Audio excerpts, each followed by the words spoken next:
Hello everyone. I look so excited here. Yes, I'm really excited. You know why? Because exams is approaching. Yeah, you heard that right. Exams is here. So I'm very happy. If you are not happy, I'm sorry, but I'm just happy exams is here. Yeah, so if you haven't subscribed yet, please subscribe to my channel and click on the bell just so that you get notified the moment I give you any update. Yeah, so exams is coming. How is it going to look like? How is it going to be? How is the feeling going to look like? And in a COVID-19 era, stay tuned as we bring you updates on how writing exams in University of Ghana looks like.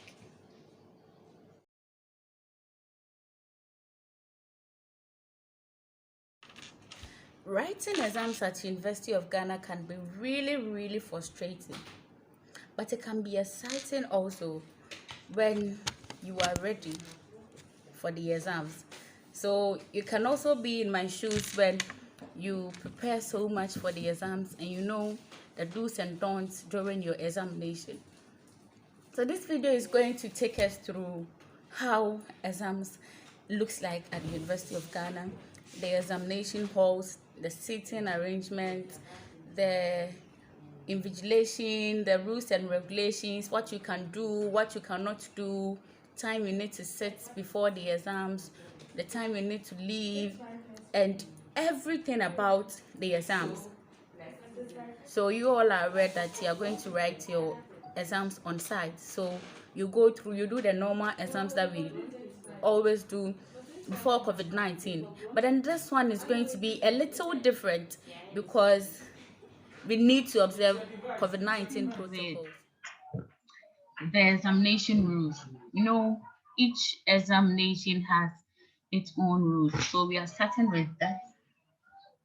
We are starting with the rules that govern the examination that you'd want to go and take.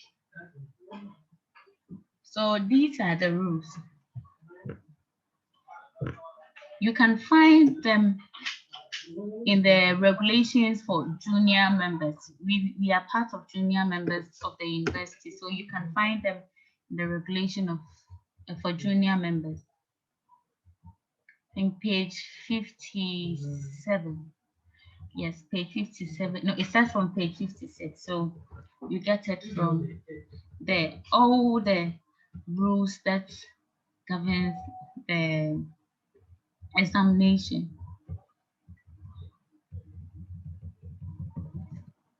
University examination. So this is university examination. So these are the instructions that each candidate, that is any student sitting for the any exams, should know, and the person needs to go by it. If you violate any of these, it has its own consequences.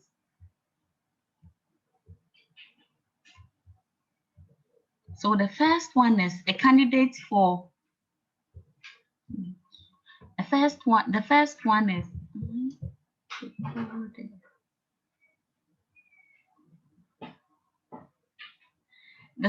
one is a candidate for a university examination must have followed the approved course over the required period and must have registered for the examination. So those who have been registered for courses that have been registering for courses that you weren't given, please make sure you check the handbook to see the right courses that you need to register.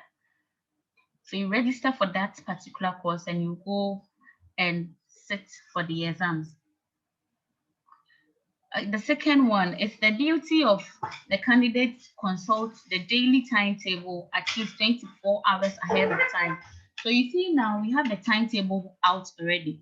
So it is your responsibility as a student of University of Ghana who has duly registered for a course and would want to sit for the examination to be checking the timetable at least 24 hours before the scheduled time. So nobody will come and be calling you, it's time. If you don't go, you will miss the exams. So please be checking your timetable often so that you will not have to miss any examination.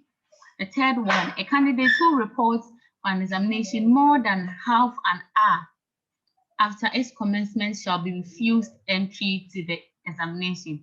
This is very, very important. So you need to get to the examination hall at least 30 minutes before the examination starts. So let's say your exams are starting at 12:30. You'll have to be there at least 12 o'clock. Even if you are not permitted to enter, you should be around the examination venue at 12 o'clock at least. So that if there's any other information that would come from the instructors or the invigilators, you can get them.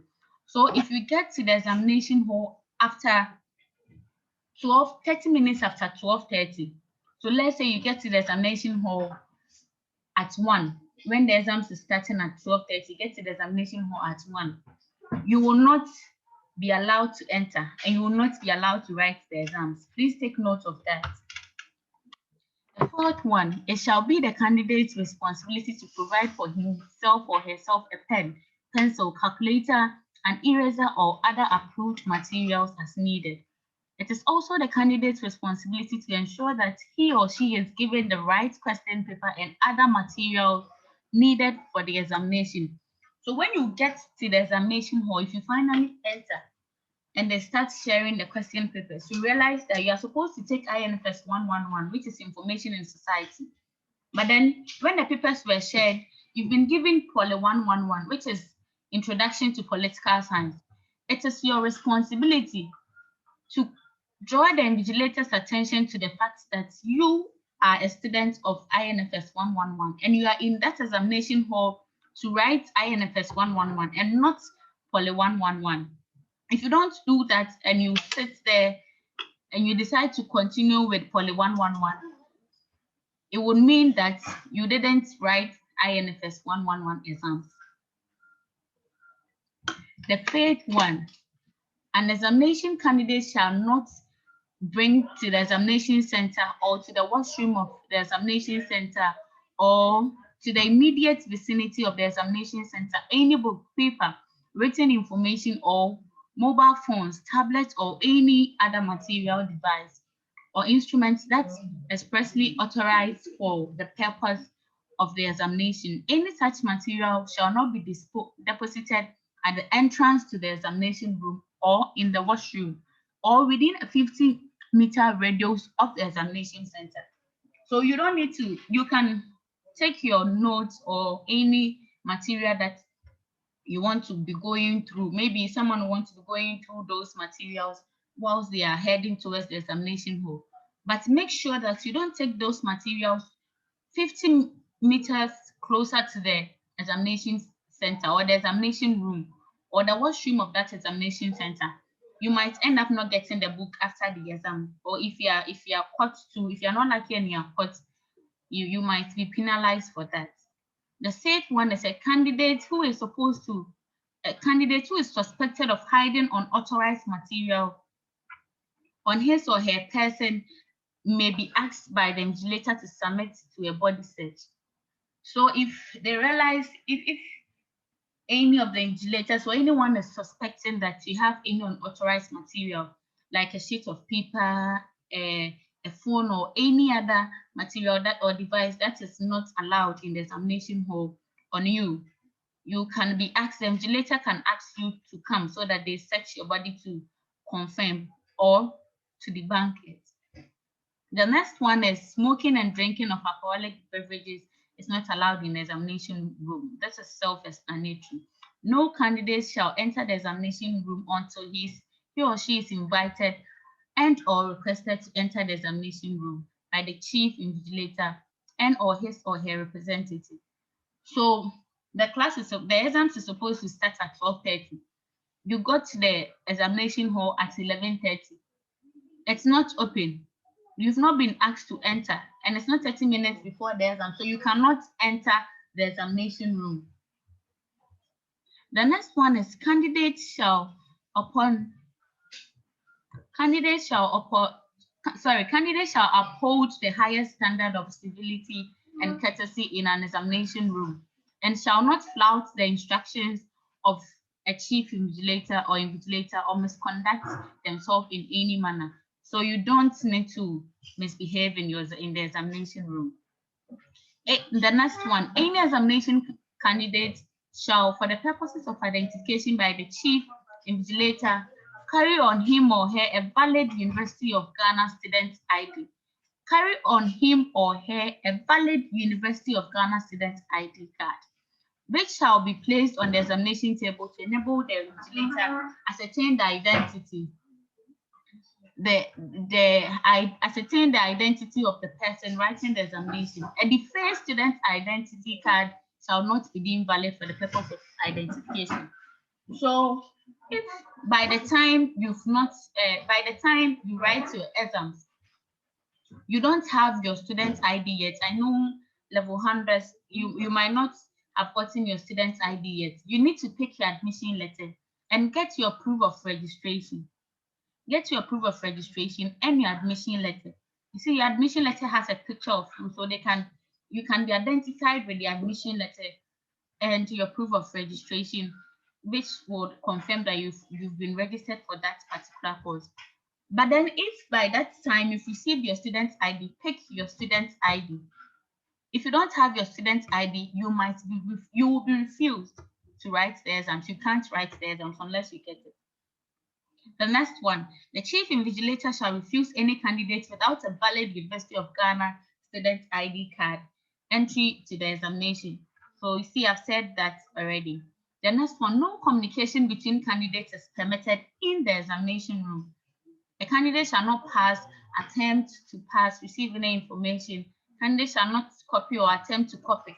A candidate shall not in any way disturb or distract any other candidate. A candidate shall not have any writing on any part of his or her body or clothing. A candidate shall not plagiarize by presenting another person's work as taught, as though it were his or her work. This is important. A candidate shall not plagiarize. Do not do plagiarism. It is not accepted, not just in the University of Ghana. It's not accepted everywhere. So make sure that if you've memorized someone's definition of something, get it right, and then you acknowledge the person. Let them know this is the definition of Kofi or this is the definition of Abena. Don't write it and leave it and let it look like it's your own definition. See, the lecturers that would go through, mark your scripts, they are the ones that gave you the slide, so they know whose definition that you present. If you put someone's definition there and you don't acknowledge the person, it's plagiarism and you would be penalized for that. A candidate may attract the attention of the invigilator by raising his or her hand. This is common in the exams that we've been taking in our senior high schools and all other ones. The next one is a candidate may leave the examination room temporarily only with the express permission of the invigilator. In such cases, the invigilator will be required to satisfy himself or herself that the candidate does not carry on his or her person any unauthorized material. The candidate who is allowed to leave the examination room temporarily will be accompanied while outside the examination room by an attendant. So you can't leave the examination room without a permission from the invigilator. So you can't just leave. You need to let the invigilator know. A candidate who finishes an exam ahead of time may leave the examination room, but not earlier than 30 minutes from the commencement of the exams, and not later than 15 minutes to the end of the examination, and only after surrendering his or her answer book and signing the attendance register. The candidate shall not be allowed to return to the examination room. So when you get to the examination room and they give you the questions, you can't submit your answer booklet unless it's 30 minutes you are 30 minutes into the examination. So that you're starting at 12:30 and you finish the work at 1 o'clock, you can submit your work. But if you finish your work anytime before 1 o'clock, you can't submit your work. And also, if you finish your work anytime after that 1 o'clock, you can submit your work until it is left at 15 minutes to stop work. If it's left at 15 minutes to stop work, you can't submit your work. And please, there is attendance. The attendance is to confirm that you came to take the exams and you are there. So you need to sign that as attendance before you leave. Even if you finish at 1 o'clock, sign it before you leave. At the end of the examination, a candidate shall ensure that he or she doesn't take away any answer book, whether used or unused. So you don't take answer booklets out of the examination room. A candidate should not in any way interfere with the stapling in the answer books. Any complaints about the answer book should be brought to the attention of the invigilator. So you don't do any, if you pick you are given an answer booklet and you don't have a section to write your ID, a page is torn, a page has been removed or anything, let's draw the attention of the invigilator for them to rectify it. So the next one, a candidate who fails to be present at any examination without any satisfactory reason shall receive a failure grade in that paper. So if you can't come for the exams, you need to give a reason that is satisfactory. You just can't come and say you didn't know there was exams. So some of the reasons may include misreading the timetable, forgetting the date, inability to locate examination hall, failure to find transport, any medical condition which has not been certified. So if you were sick during the exams, you need to get a medical report that has been certified, and then you take it to academic affairs, you go through the processes, and then you will not be given an F. But if you have any other excuses that are not reasonable and are not satisfactory, you will get F for that particular course. Provisional results of university examination may be posted on university notice boards or MIS web. So when the results come at the end of the exams and the result comes, you will get it at the MIS web, which is when you go to university website, you can see MIS web, you can access all your results there. You see whether you had an A, a B plus, or a B, or any other grade that you would get. So the next one, a candidate who is not satisfied with the results of the university affecting him or her may request a review by submission of an application to the registrar. So these are other things. The rest are things that happens after the exam. But be sure that you know all these things, these rules and regulations, and you should go through them. Know them very carefully. Know these rules and regulations very carefully, because that is what is going to guide or regulate the examination that you are going to write.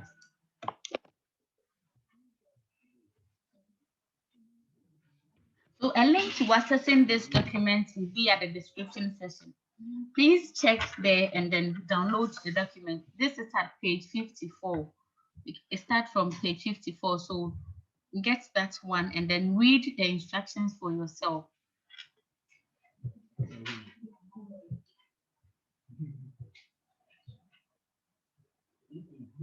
So the next one that we are going to talk about, you need to know, is the seating arrangement. So after you've read the regulations, you've studied your slides, and you've done all that you need to do, and you are ready for this exam, and you look excited as I was at the beginning of the video, you should just have a feel of how the seating arrangement is going to look like. So this is how it's going to look like. This is how the seating arrangement is going to look like. So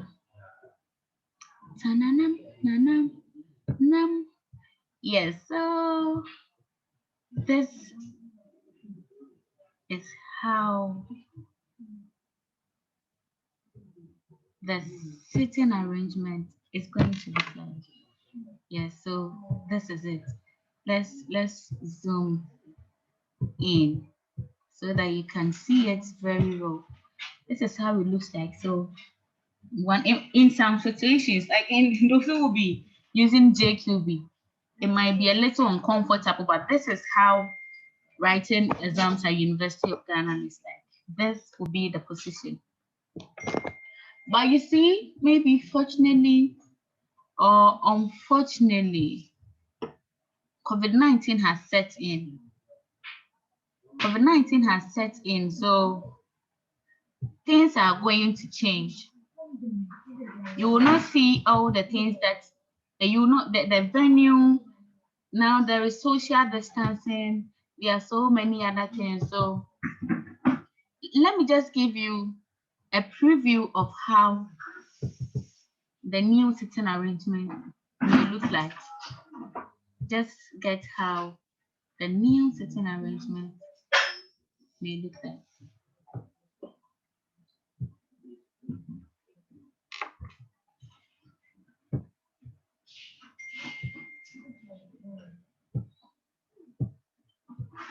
The new sitting arrangement may look like. So you should be expecting something like this. Okay. So many social distancing and all COVID-19 protocols. So this is how COVID-19 is saying to our examination center. And you'll be in nose masks also, so you can't even ask anybody anything. But you'll have to shout. So this is how writing exams at the University of Ghana feels like. So just have a feel of it before you get there. Be prepared, do all your studying, get to know the rules and regulations. And when the time is due, you walk straight to the examination center, find your ID number, sit there, and then you wait for the invigilators to attend to you. And after 2 hours or 1 hour 30 minutes or 3 hours or 2 hours 30 minutes, you'll be done with your exams and you leave the examination hall. Stay tuned for more updates on